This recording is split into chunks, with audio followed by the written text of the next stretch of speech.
Hello, Corrin. It's a pleasure to finally meet you, Asen said with a slight smile. I understand you may be frightened.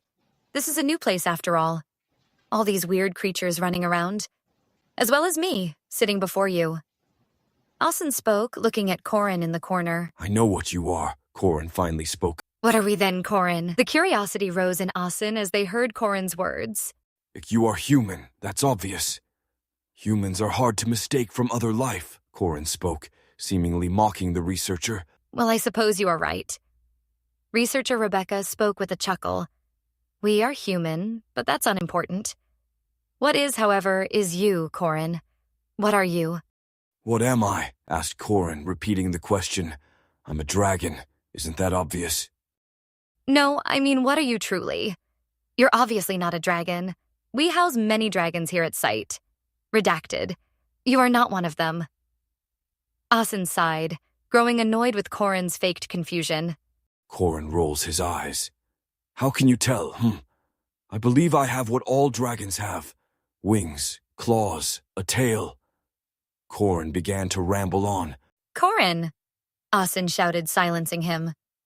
Corrin jumped slightly at the sound of Asen shouting, Your DNA does not match that of a dragon. It matches that of Redacted. Researcher Rebecca pulled up a sheet of paper as they spoke. Look here. This your DNA on the right, and Redacted on the left. See how they are almost identical? Corrin looked closer, analyzing the paper. Leave me alone, Corrin hissed, anger rising in his voice. I cannot do that. We still have much to discuss, Asen said, putting the paper away. I didn't give you a choice, did I? Corrin snarled.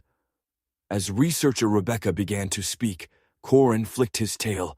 A blanket seemingly materialized out of the thin air, falling onto Corrin. It covers him completely. Researcher Rebecca sighs. I guess this is it for now. Asen rose from their seat. End log 1, Asen said as they walked out of the room. Corrin has refused to speak since that day. All attempts to communicate have been unsuccessful, either resulting in loss of personnel or equipment. Harmful force has been submitted to the O12 Council awaiting further instructions. The house was dark as I approached it, seeming as if it was a place where only the dead lived. As I walked up to the door, I saw something move behind a window. As I began walking over to the window, something stopped me. I can't tell you what it was, only that it wasn't anything we could see. I walked back over to the door and opened it. The darkness of the house seemed to encase me as I entered. Once I closed the door, the lights lit up the room as the stars do to a night sky. People jumped out from every corner and hiding place. Happy birthday, they all yelled.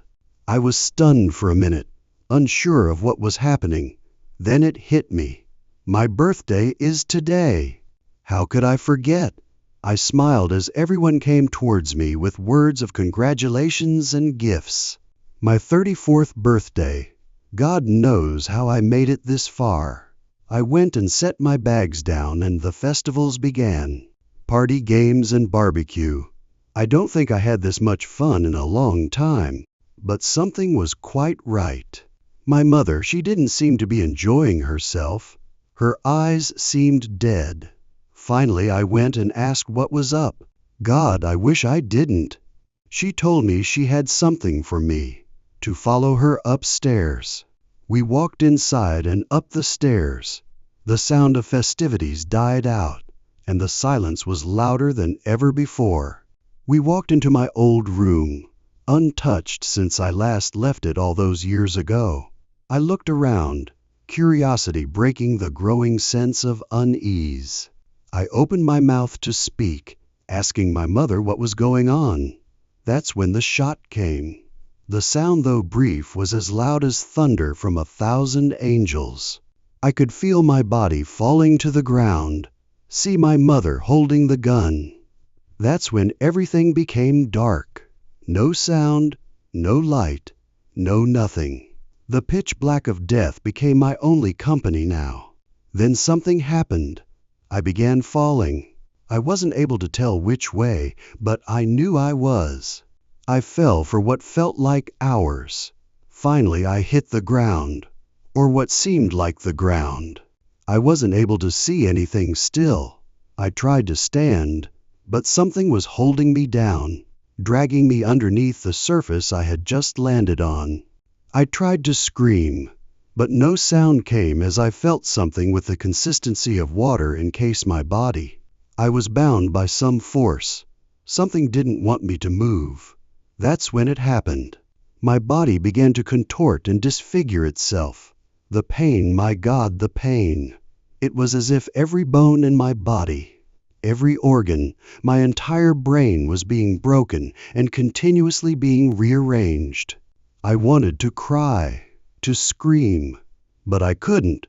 Finally the pain stopped, and something grabbed me and pulled me from the plague of water. Finally my body was out of the water, or rather, point my new body. I looked around, finally seeing a light. I reached for it finally. I was free from the void of darkness. My surroundings were not my home, not my town. I was in Chernobyl, and I was starving.